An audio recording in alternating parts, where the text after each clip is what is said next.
Eles estão em toda parte.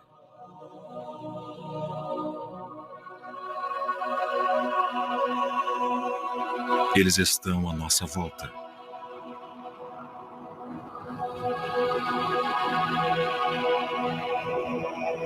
Durante séculos, eles desafiaram a nossa imaginação.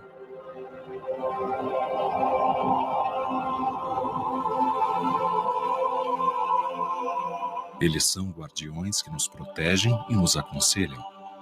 São também mensageiros que trazem notícias.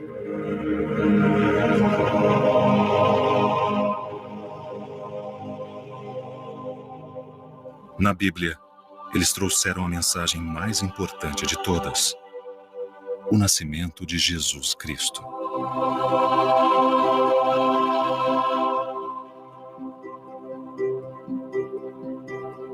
Eles são a decoração de Natal mais conhecida de todas.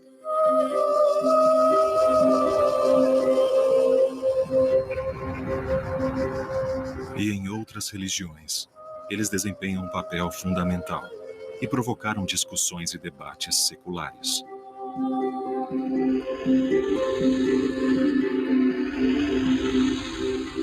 Estão enraizados nas culturas e civilizações antigas.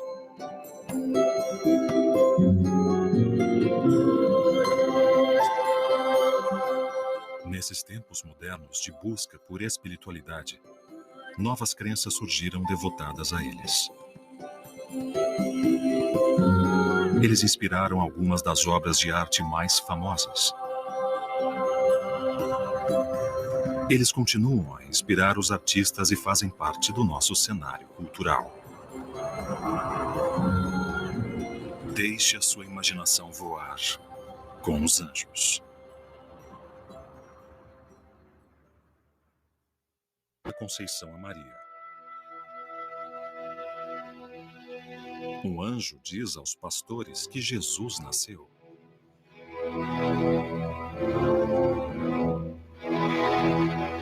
Os evangelhos dizem que os anjos estão presentes na crucificação e na ressurreição. Eles permeiam a história de Jesus na Terra.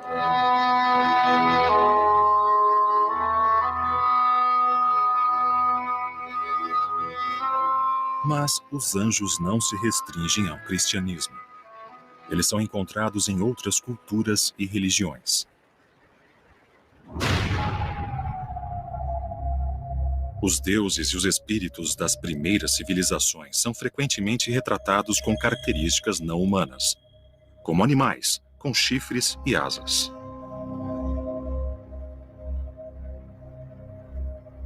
Imagens de seres alados foram mostradas com os faraós do Egito, milhares de anos antes da época de Cristo. Espíritos alados representam o outro mundo, a passagem desta vida para a morte, e assim eles enfeitam as tumbas egípcias. Nós já vimos seu simbolismo e função decorativa. Das antigas civilizações do Egito e do Oriente, eles passaram para outras culturas. No universo greco-romano, as representações de seres alados alçaram voo. A cultura greco-romana era repleta de figuras semidivinas que se assemelhavam, pelo menos à primeira vista, aos nossos conhecidos anjos. Nike, o símbolo alado da vitória. Eros, a criança alada com arco e flecha. Quem é Hermes, o mensageiro alado da mitologia grega, senão um anjo com sapatos voadores?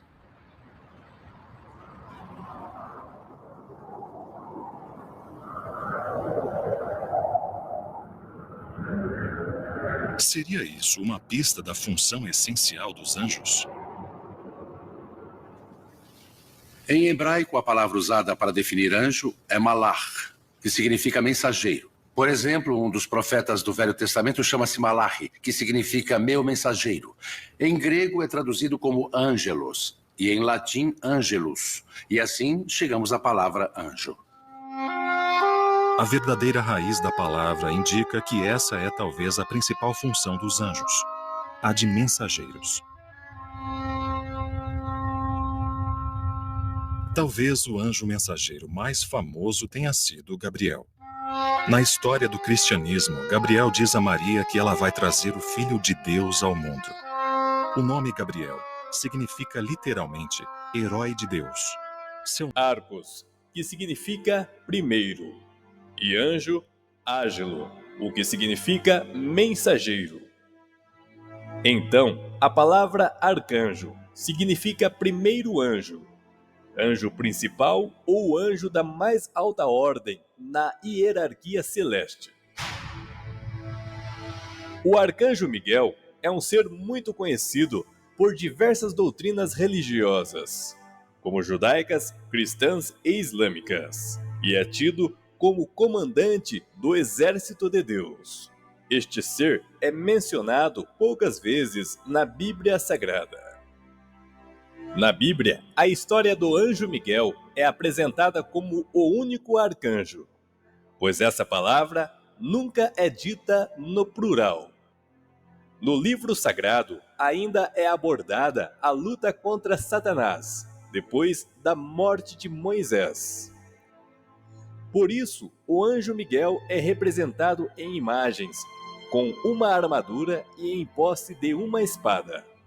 Acima de uma representação do inimigo, em sua maioria um dragão infernal. Miguel em hebraico é chamado de Micael. Os católicos anglicanos e luteranos se referem a ele como São Miguel Arcanjo, ou simplesmente como São Miguel. Para os ortodoxos, ele é chamado de Texiarca, Arcanjo Miguel. O nome Miguel significa uma pergunta: quem é semelhante a Deus? E é um desafio a Satanás, que desde o princípio quis ser igual ao Criador. O Arcanjo Miguel é considerado o guardião celeste, o príncipe e guerreiro que defende o trono celestial. A literatura judaica descreve a Miguel como o mais elevado dos anjos, o verdadeiro representante de Deus, e o identifica como o anjo de Yahvé, o qual se menciona com frequência no Antigo Testamento como um ser divino. O Arcanjo Miguel é associado a milagres, envolvendo cura, proteção aos vivos e mortos, força para superar os desafios e vencer o mal. Ao longo dos anos, a história revela importantes relatos de pessoas, também nas Escrituras, relacionando o anjo Miguel a conquistas nestas áreas. Isto só reforça ainda mais a fé neste arcanjo. A história do arcanjo Miguel revela que era comum ele ser reverenciado por ordens militares de cavaleiros durante a Idade Média. Ele se tornou o santo padroeiro de numerosas cidades e países. Os santuários cristãos em honra a Miguel começaram a aparecer no século IV, quando ele era percebido como um anjo de cura, e com o tempo, como protetor e líder do exército de Deus contra as forças do mal. No livro de Enoque, o arcanjo Miguel é designado como o príncipe